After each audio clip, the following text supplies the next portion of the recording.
Now, we know, Pete, that Rangers have been very active, actually, in this transfer market. Looks like they are about to sign, potentially, Yusuf Kabaddi from Bayern Munich. Do you feel that he could be the Abdallah Sima replacement? What's the latest news on his situation, please, with Rangers? Yeah, as you said, Rangers have been very proactive in the window so far. Got 3 deals already done and looking to try and make Kabaddi a potential 4th. Young player. It seems that Rangers are looking at the younger player with potential that they can try and develop. He's 20-year-old Kabaddi. He's had a good season on loan at Schalke, but again, he's pretty much well down the pecking order at Bayern Munich, and I think Bayern Munich would be willing to let him leave. He's going into the final year of his contract with the Bavarian Giants, so I think a fee of around £1 million would be enough to try and price him away as well. So yeah, Rangers do look like they're closing in on the signing of Kabaddi, and again, as a winger, it does maybe raise question marks if Rangers are able to do a deal for Abdallah Sima. The Sima deal is up in the air. I think Rangers would like to sign him on a permanent, but nothing's going to be decided on his future until we know what's going to happen at Brighton. Brighton are still looking to bring in a new manager. I'm sure the new manager will be looking to assess the squad and look at them in pre-season before making any decisions on players as well. So maybe that's why Rangers are looking elsewhere right now, because they can't afford to wait around for the Sima deal to happen. And obviously Brighton aren't making any rush on deciding on what they want to do with a number of their fringe players as well. So as I said, Rangers been very busy so far in this market, and they are looking to go down the youth angle, and they're signing quite a few players from abroad as well. One other name to mention, Pete, Albion Romani deal potentially. Is there any sort of validity to that deal, please? Could we see that happen? And do you feel that could be, from a striker's point of view, their alternative to Lawrence Shankland potentially?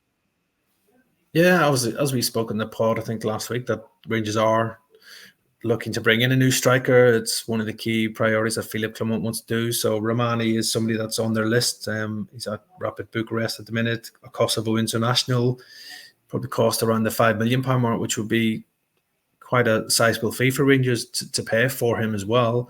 Shankland obviously is right up there as well. He's had a great season for Hearts in the Scottish Premiership, top goal scorer, won Player of the Year as well. And obviously Rangers have had a few sniffs at him previously in the past to try and sign him as well, but Hearts are sort of keen to keep hold of him, or have tried to price him out of him as well. So it all comes down to whether Hearts are willing to sell Lawrence Shankland. I think if Rangers did really firm up their interest and put in a really big offer, that the club would find it hard to turn down. I'm sure the player himself would be very much interested in a move to Ibrox as well. So it's probably one to keep an eye on. But yeah, I think Romani is another one that the club are looking at. And as I said, coming from Rapid Bucharest, I'm sure the player would be interested in a move to Ibrox as well if Rangers do sort of push forward and try and get this deal over the line. And Pete, we've seen them sign Nsiala. That was their sort of opening deal of this window. What does that then mean, please, for their centre-backs, and particularly, say, for Connor Goldson and his future at the club being up in the air? Yeah, there's been lots of speculation over Goldson's future for a while now. Talk that Steven Gerrard would like to be reunited with him in Saudi Arabia at Al Attifaq. Again, Goldson has been a key player for Rangers over the years. He was badly missed at the back end of the season through injury. So yeah, I think Rangers reluctantly I don't think they would want to sell him, but I think if a big offer came in from him, it's something we'd have to consider. As you said, Nsilla's a centre-back that they've signed from AC Milan, a young centre-back as well. So whether he's ready to step straight into first-team action, we'll have to wait and see what Philippe Clement has got planned for him. But yeah, I think for Rangers right now, there are growing fears that Goldson could be prized away from the club this summer as well, and that would be a huge blow because he would be big boots to fill, I think, because he's been such a great servant to the club. And one other name, Pete, in that defensive line, Rıdvan Yılmaz, linked with a move away potentially. Do you feel that he is likely to stay, or actually are some of those rumours looking to be true potentially? Could we see him depart the club this summer? I'm sure there'll be interest in him. There was interest in Yılmaz in January, but he decided to stay at Rangers. And obviously now he's established himself as the first choice left back in Clement's plan. So I think the player himself is quite happy at Ibrox. Rangers are seemingly happy with him as well. But again, that won't deter any Turkish clubs trying to lure him back to his homeland as well. But now with Barisic gone, I think Rangers can't really afford to lose Yilmaz as well, as would leave them really short at left back. So I'm sure Rangers will be doing everything they can to keep hold of him. And it does seem that the player is in no rush to leave as well. So I think if everybody's happy, I don't see Rangers letting Yilmaz go out this summer. And are there any other players, Pete, we can mention that could depart from Ibrox this summer alongside the likes potentially of Connor Goldson and Rıdvan Yılmaz? There's always speculation around James Tavernier. Obviously, lots of talk.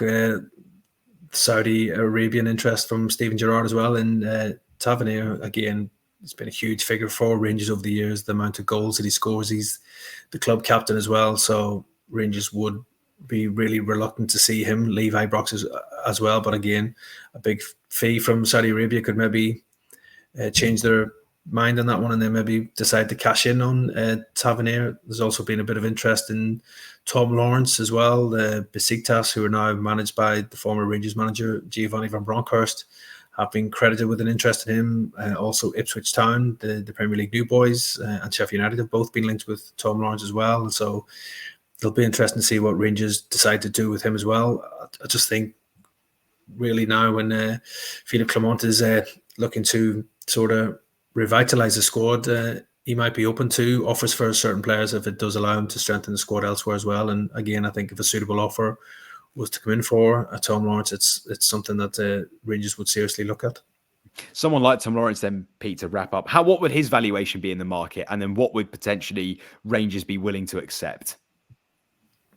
Well, I think he came on a free transfer, so he would be a big profit for whatever they would get from him. I'd say probably Tom Lawrence is around the £3 to £5 million mark for him. As I said, he's had a few injury problems this season as well, and he has been missed by Rangers, but he is a top performer. He has played at the highest level as well. And as I said, I think if Rangers were to sell him, they would try and get the highest possible price for him as well. So yeah, I think around the £5 million mark would be about right for Tom Lawrence as well. And he's going to be a player that won't be easy to replace in that Rangers side as well. So Philippe Clement will be hoping for a sizable chunk of any transfer fee for him to go out and bring in his own player. You've just watched a segment from Football Insider's brand new podcast, The Inside Track, with me, Lewis Pearce, alongside the guests on the show. Thanks very much for tuning in. Please do give the video a like, comment your thoughts on the topic, and feel free to share on your social media pages. If you want to listen to the full podcast episode, click the link in the description below. Keep your eyes peeled for plenty more content and exclusives here on The Inside Track.